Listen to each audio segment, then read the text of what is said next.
Linear equation का जो solution हमें निकालना होता है, लीनियर इक्वेशन का सबसे पहली बात तो पैटर्न क्या है आपको पता होगा। ax plus B Y plus C equal to 0, ये हमारे लीनियर इक्वेशन का पैटर्न है। हमेशा इसके अंदर x और y की पावर 1 होती है, ये हमें इसके अंदर ध्यान रखना होगा। ठीक है, अब इसके अंदर a b c की जो वैल्यू है वो हमें ध्यान रखना होगा कि कोई भी न्यूमेरिक वैल्यू होगी, संख्यात्मक मान होगा, 1 2 3 4 5 0 कुछ भी हो सकता है, माइनस में भी हो सकता है।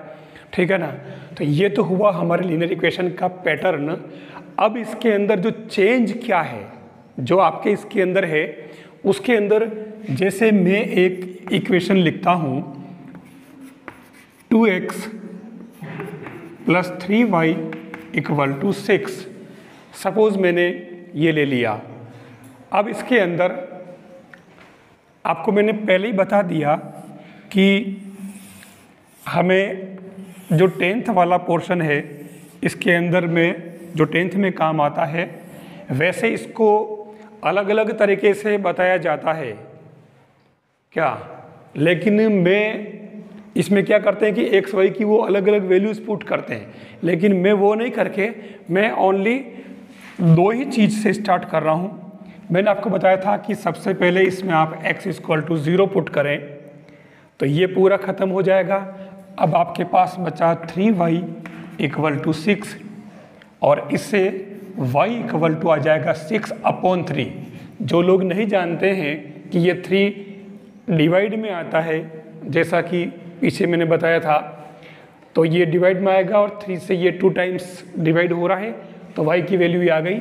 और इससे आप यहाँ पर एक कोऑर्डिनेट का नाम लिखेंगे x0 एंड y2।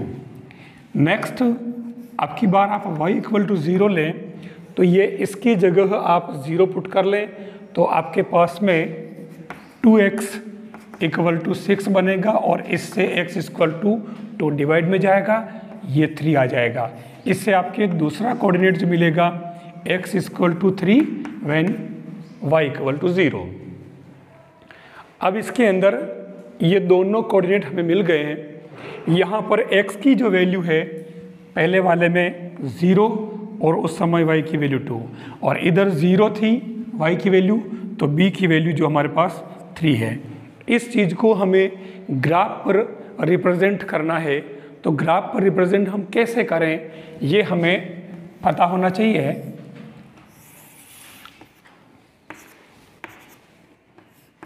ये ओरिजिन मैंने कहा, इसको फ्रेम ऑफ रेफरेंस को आप सही कर लें। सबसे पहला काम ये होता है, ये ओरिजिन है, मूल बिंदु कहते हैं इसको, इसके कोऑर्डिनेट 0 0 होते हैं और हम स्टार्ट यहाँ से करते हैं। अब हम सबसे पहले अब इसको यहाँ रिप्रेजेंट करने का बहुत ही अच्छा तरीका वो है, सबसे पहले आप इसमें x इक्वल टू 0 लें, तो आप यहाँ से आप चलें तो इसके अंदर x इक्वल टू 0 यानी कि नहीं चलना है और y इक्वल टू 2 हो जाएगा। तो ये x इक्वल टू 0 नहीं चलना तो y पे 2 चलना, तो ये 1 एंड 2, इसको आप यहाँ a लिखेंगे और a के कोऑर्डिनेट 0 और 2 हमारे आएंगे। ये वाला जो हम यहाँ पर कर देंगे। ठीक है, फिर दूसरा x की वैल्यू 3 और 0, तो x पर 3 चलें आप, 0 1 2 एंड 3, तो ये जो कोऑर्डिनेट है ये इसको आप b नाम दें, तो ये हो जाएगा 3 0। बहुत ही इजी तरीका है। अब आप इसको और इसको आप मिला लें इस तरीके से। ये आपके लाइन को हमने ग्राफ पर रिप्रेजेंट कर दिया, इस लाइन को। अब इस लाइन, क्योंकि ये लाइन लास्ट तक चलती, इनफाइनाइट तक चलती है, तो यहाँ पर आप 2x plus 3y equal to 6 इस लाइन को नाम दे दें। ये इसका ग्राफ पर दर्शाने का तरीका है किसी भी लाइन को। बहुत सारे लोग क्या करते हैं कि इसमें x y की वैल्यू अलग से भी पुट करते हैं। कैसे?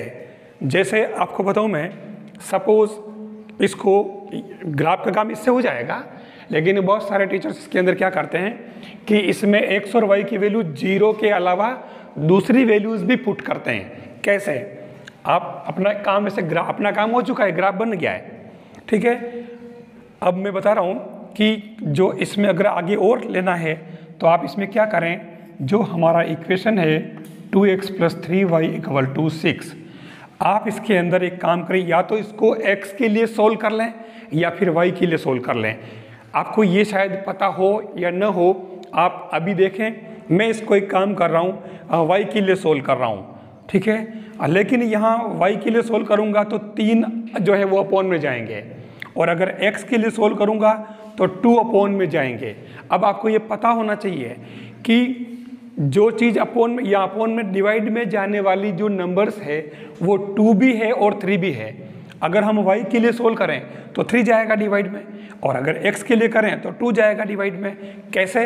ये देखें, अगर मैं इसको चलो कर देता हूँ मैं, चलो पहले आप 2x = 6 - 3y, ये वाली बातें बहुत सारों को पता नहीं होती है, आपको ध्यान रखना होगा। तो उस केस में x = आ जाएगा 6 - 3y/2। x के लिए किया तब 2 अपॉन में गया। अगर मैं इसको y के लिए करता तो यहाँ पर मैं 3y ऐसे ही रखता, और ये 6 माइनस ये 2x इधर जाएगा, और ऐसे केस में y = 6 - 2x/3 हो जाएगा। अब आगे की वैल्यू और निकालने के लिए यहाँ पहले आपको इन दोनों में से किसी एक पैटर्न को अपनाना होगा, ठीक है ना। अब इसके अंदर दोनों में से कौन सा पैटर्न अपनाना ज़्यादा फायदेमंद है, ये भी हमें पता होना चाहिए, ठीक है। तो इसके अंदर मेरे हिसाब से ये वाला ज़्यादा फायदेमंद है, कारण कि 3 से डिवाइड होने वाली नंबर कम होती है, जबकि 2 से डिवाइड होने वाली नंबर हर एक के बाद अगली नंबर जो है 2 से डिवाइड होती है। अल्टरनेट जो नंबर होती है वो 2 से डिवाइड होती है। तो उस केस में मैं मतलब इसमें ज़्यादा संभावना है, इसलिए मैं इसको लूँगा। अब मैं यहाँ पर y = मेरे मन से जैसे मैं 1 ले लेता हूँ, यहाँ आप खास तौर से ध्यान दें, y = मैंने 1 लिया है, 3 × 1 3, 6 - 3 3/2, तो ये x जो आया वो आया 3/2। अगर मैं y = 2 लूँ, 2 ले लिया मैंने, उस केस में यहाँ 2 रखा तो 6 हो गया, 6 - 6 0, 0 में 2 से डिवाइड किया तो x 0 आ गया। देखिए ये वाला कोऑर्डिनेट तो ये वैसे ही आ गया है, देखो y 2 था तब x = 0, अपने आप ही आ गया, देखो 0, जो हम पहले ही कर चुके हैं, है ना। अब यहाँ मैं y = चेंज कर लेता हूँ, चलो हाँ मैं ले लेता हूँ यहाँ पर 3 ले लेता हूँ, चलो ठीक है। तो 3 लूँगा तो उस केस में यहाँ x = आएगा 3 3 जा 9, और 6 में से 9 गए तो -3/2। अब आप देखें ये जो नंबर आ रही है, अगर मैं यहाँ पर मान लो मैं यहाँ ले लेता हूँ, ये तो इन तीनों में देखो ये पहले आ चुकी है, और यहाँ देखो अपॉन में आई है वैल्यूज़। अब अपॉन में आई तो आप ग्राफ पे, जैसे मान लो 3/2 है तो 3/2 को ग्राफ पे बताने में थोड़ी सी परेशानी होगी, ठीक है ना। तो हम कोशिश करेंगे कि हम ऐसी वैल्यू नहीं लें जिससे कोई वैल्यूज़ अपॉन में आए। आपको इस दिक्कत होगी, मुझे कोई दिक्कत नहीं, मैं तो इसको भी रिप्रेजेंट कर सकता हूँ। मतलब y = 1, आप वहाँ देख लें, आप देख लें वहाँ y = 1, y = 1 कहाँ है, ये y = 1 है, ठीक है। तो उस समय आप इसको इधर इससे मिलाएं, ये मिलाएं, फिर यहाँ से आप गाड़ी को नीचे उतारें, कहाँ मिला 1 और 2 के बीच में, तो ये 3/2 हो गया, 1.5, तो ये 3/2 हो गया, देखो आप आ रहा अपने आप ही। लेकिन क्या आपको दिक्कत पड़ेगी, तो इसलिए इसके अंदर आपको ऐसी वैल्यूज को अवॉइड करना होगा, ठीक है। अब यहाँ पर तो फिर एवॉइड करेंगे तो फिर करेंगे क्या, आ तो रही है, आ रही है, तो हम एक काम करें यहाँ पर और रख लेते हैं वैल्यू कोई भी, y इक्वल टू सपोज मैंने यहाँ 3 में ले लेता हूँ, यहाँ 4 ले लेता हूँ, चलो यहाँ मैं 4 ले लूँ, 4 लिया तो 4 3 जा 12, अब 6 माइनस 12 माइनस 6, तो ये आपके x जो आएगा माइनस का अपॉन 2 करें -3 आ गया। अब ये वैल्यू आप यहाँ पर रख लें, x आपके जब -3 था तो y आपके 4 आ गया। तो आपको बहुत सारे टीचर ऐसी वैल्यूज़ के लिए भी कहेंगे कि आप और निकालें, लेकिन आपका ग्राफ इससे ही हो जाएगा। अब इस वैल्यू को वहाँ करके देखें, ये जो वैल्यू है वो इस लाइन पे आएगी, देखना आप एक काम करें, x की वैल्यू क्या लें, -3 लें, इधर तो प्लस में था तो देखो यहाँ 1 लिया तो इतनी डिस्टेंस पे ये -1 -2 और -3, ध्यान देना। अब इस लाइन को आप सीधा ऊपर चलाएं, ये इस तरीके से, और फिर इस लाइन को आप आगे बढ़ाएं। लाइन तो ख़त्म होती नहीं है, चलती रहती है, लाइन तो लास्ट में चलती जाना, इन्फिनिट चलती है दो तरफ से, इसीलिए ये बता रखें, ठीक है। अब अगर आप ध्यान से देखें, ये एक्सेस को भी आप आगे बढ़ाएं, तो यहाँ से अगर आप इधर मिलाएं y पे, तो जब x -3 लिया तो लगभग आप देखें y कहाँ पे बैठ रहा है, 1 2 3, और ये जो 4 आ रहा है, आप देखो अगर अपन स्केल से बनाते हैं एग्जैक्ट तो ये बिल्कुल 4 पे आता कि नहीं आता, तो ये देखो ये y 4 आ रहा है, ये इसका पैटर्न है। लेकिन आपको इन सब में आगे पढ़ने की जरूरत नहीं है, आप केवल इससे बना लें, आपका ग्राफ बिल्कुल सही बैठेगा, ठीक है। इससे आपके क्या सॉल्यूशन आएगा, मेन सॉल्यूशन निकालना पड़ेगा आगे। यहाँ तो आपके ओनली 1 लाइन है, लीनियर इक्वेशन जो है वो केवल एक ही इक्वेशन है, वहाँ 10th में आपके लीनियर पेयर इक्वेशन बनेगा, 2 इक्वेशन साथ में आएंगे, और 2 इक्वेशन को आपको एक साथ एक ही ग्राफ पर ट्रेस करना पड़ेगा, ठीक है ना, एक ही ग्राफ पर ग्राफ बनाना पड़ेगा। जब वो दोनों एक दूसरे को जहाँ इंटरसेक्ट करेंगे वही पॉइंट उसका सॉल्यूशन होगा। तो ये आपको इसके अंदर ध्यान रखना होगा, इसके अंदर कि ग्राफ पर इसको कैसे बताया जाए। फिर दूसरी बात ध्यान देना, अगर ये तो मैंने इस ग्राफ के लिया, ठीक है ना, सारी जो माया महिमा इसकी थी, इसके पीछे ये किया, इसमें आप चाहते तो ये वाला भी कर सकते थे, मैंने इससे कर लिया था, ठीक है। दोनों में से कोई भी एक तरीका अपना सकते हो आप। अब मैं थोड़ा चेंज करता हूं, जो कुछ नई चीजें, एक मैंने बताया था आपको कि x = 0 एंड y = 0, ये आपको पता है कि x = 0 it means y axis बताया था मैंने, और y = 0 it means x axis मैंने बताया था, ये आपको पता है। अब आपसे कहा जाए कि एक x = 2, मैंने कितने जनों से पूछा स्टूडेंट्स से क्लास में कि x = 2 मैंने ये लिखा है, आप इसका क्या मीन समझते हैं, क्या अर्थ लेते हैं। किसी ने कहा कि सर ये x की वैल्यू 2 है, किसी ने कहा सर ये x का मान 2 है, ठीक है, किसी ने कहा सर ये x 2 है। लेकिन ओरिजिनल बात जो 9th क्लास में आ जाती है इस चैप्टर में, उसको कोई नहीं बता पाया, ठीक है। जिस तरीके से x = 0 एक स्ट्रेट लाइन को डिनोट करता है, रिप्रेजेंट करता है, x = 0 एक लाइन को, एक सरल रेखा को, एक स्ट्रेट लाइन को रिप्रेजेंट करता है। कौन सी लाइन को, y एक्सेस को, ये एक स्ट्रेट लाइन है, और y = 0 ये x एक्सेस को रिप्रेजेंट करता है। ठीक में इस 0 की जगह मैंने लिख दिया x = 2, तो ये किसको रिप्रेजेंट करेगा, ये भी एक स्ट्रेट लाइन को ही रिप्रेजेंट करेगा। कैसे, देखना, this is frame of reference O x days y days.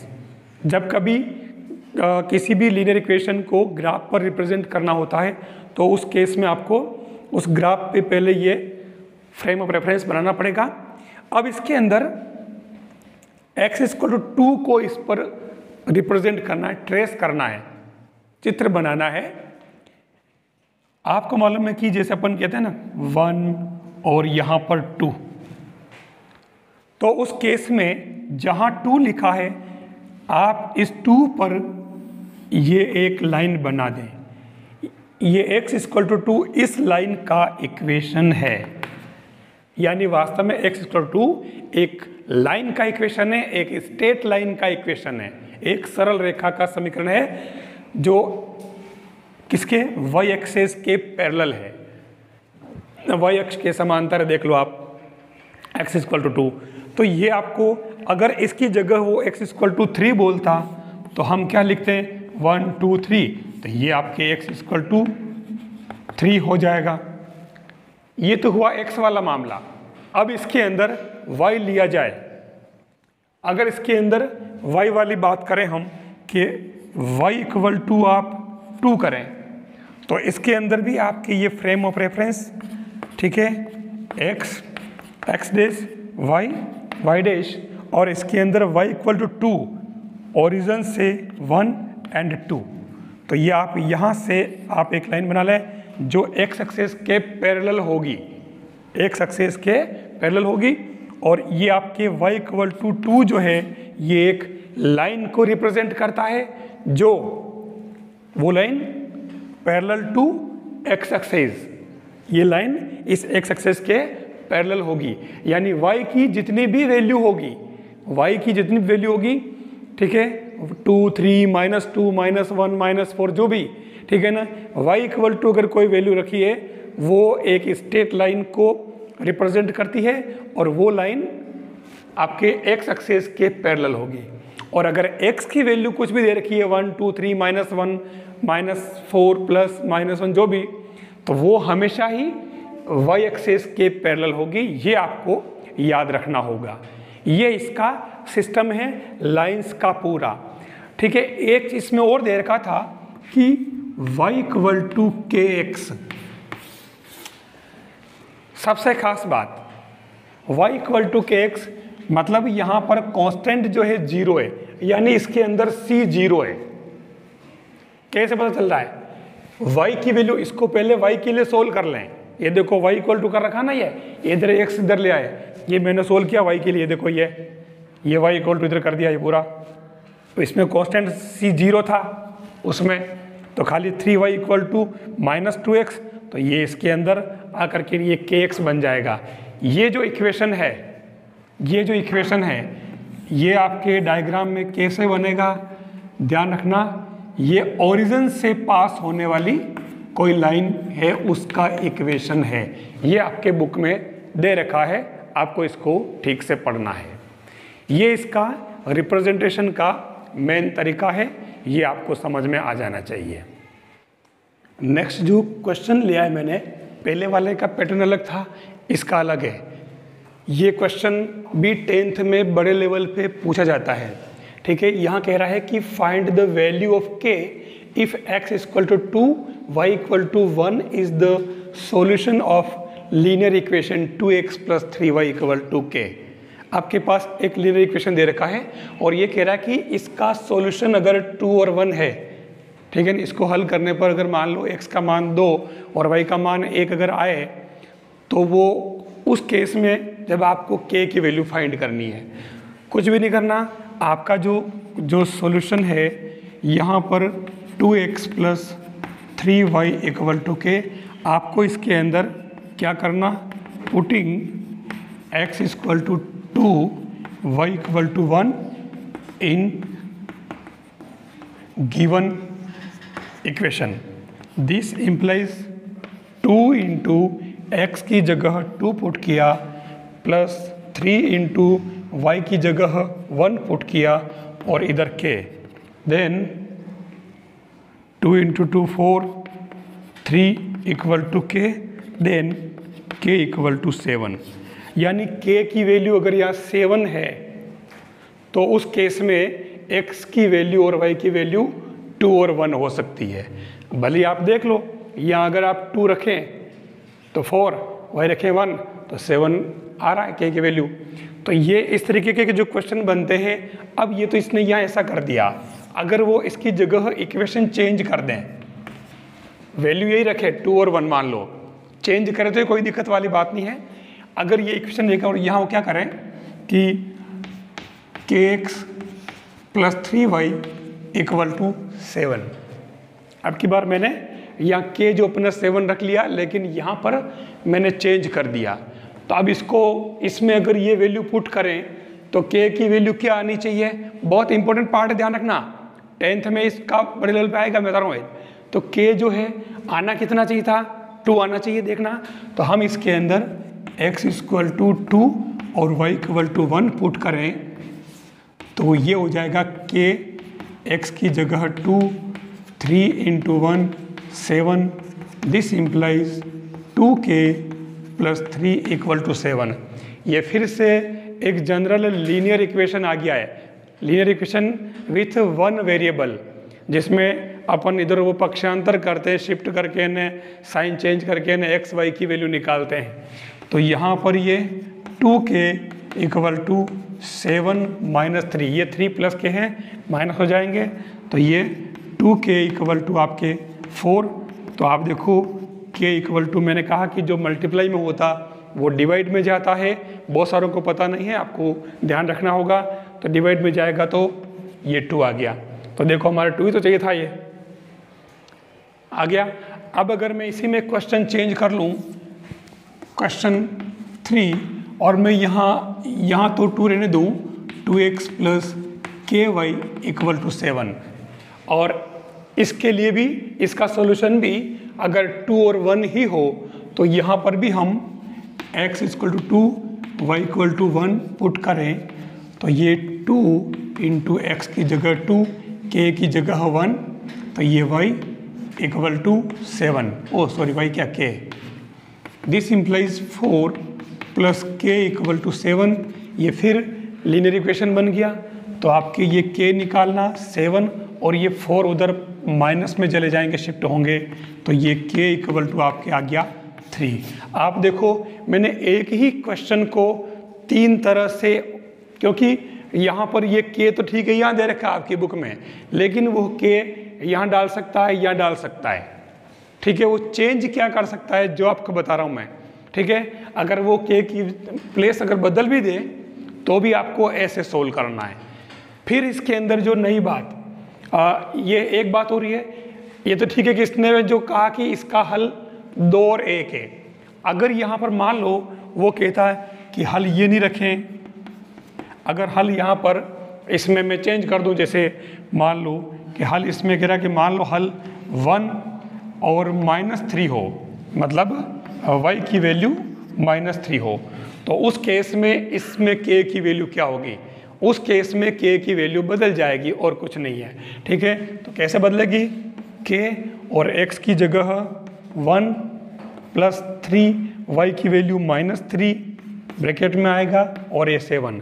जब भी वैल्यू पुट करें और अगर माइनस में आती हो तो उस वैल्यू को आपको ब्रैकेट में लिख देना है।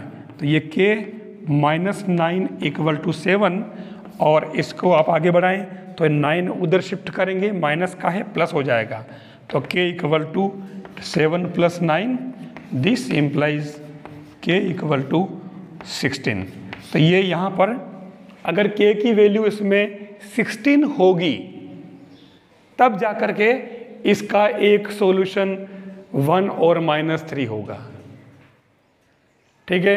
अब ये चीज़ इसके अंदर अगर कोऑर्डिनेट अगर अपन ये इसमें डाल दें, ठीक है, ये चीज़ इसमें डालें, क्वेश्चन नंबर 5, तो देखना 2 × x की वैल्यू मैंने 1 पुट करी प्लस k और y की वैल्यू -3 = 7।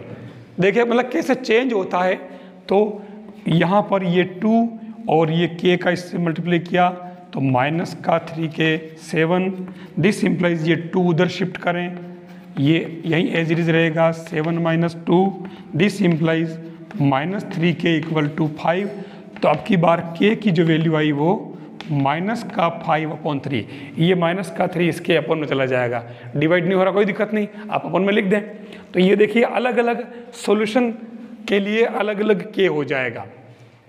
यहाँ जो मैंने बताया है ध्यान रखना है, वो कोऑर्डिनेट चेंज कर सकता है, जिसको अपन हल कहते हैं, सॉल्यूशन, जिसको अपन सॉल्यूशन कहते हैं। एक्स और वाई की वैल्यू वो अलग अलग बदल सकता है, ठीक है। तो अपने को करना कुछ नहीं, अपने को खाली उसके अंदर जहाँ एक्स और वाई है वहाँ वैल्यू पुट करनी। वो क्या करेगा कि इनमें से कहीं ना कहीं एक जगह पर के लिख सकता है, वो कोई ज़रूरी नहीं कि वो के लिखे, वो स्मॉल ए स्मॉल बी कुछ भी लिख सकता है, वो लेमड़ा कह सकता है ना। ऐसा भी कह सकता है कि lambda x plus 3y equal to 4 है। अब आपको इसमें वो कह रहा कि x की वैल्यू 1 है, y की वैल्यू 2 है, तो आप बताएं लेमड़ा की वैल्यू क्या होगी। तो सीधा सा x की वैल्यू 1 रखी, y की वैल्यू 2 रखी, तो यहाँ हो गया 6, तो लेमड़ा प्लस 6 इक्वल टू 4, और ये लेमड़ा निकाला तो ये 4 माइनस 6, तो लेमड़ा इक्वल टू -2। ये इसका आंसर आ गया। है कुछ भी नहीं है, बिल्कुल सिंपल काम। लेकिन ये पैटर्न आपको आ जाना चाहिए। यहाँ तो केवल एक सिंपल लीनियर इक्वेशन है, लेकिन आगे आपके 2, 3, 4 पावर वाले पॉलिनोमियल्स आएंगे, 2, 3, 4, 5 घात के बहुपद आएंगे, और वहाँ फिर आपको इनकी वैल्यूज़ रखनी पड़ेगी। तो कैलकुलेशन में तुरंत मिस्टेक होती है, इसलिए इस चीज़ को आप बेसिकली यही सीख लें ठीक से, ठीक है ना। ये जो आज वाला पैटर्न, इससे जस्ट पहले वाला और ये वाला, दोनों ही बहुत ही इंपॉर्टेंट पैटर्न है। आपको इनको अच्छी तरह से पढ़ लेना चाहिए, तभी आपकी ये वाला अच्छा समझ में आ जाएगा।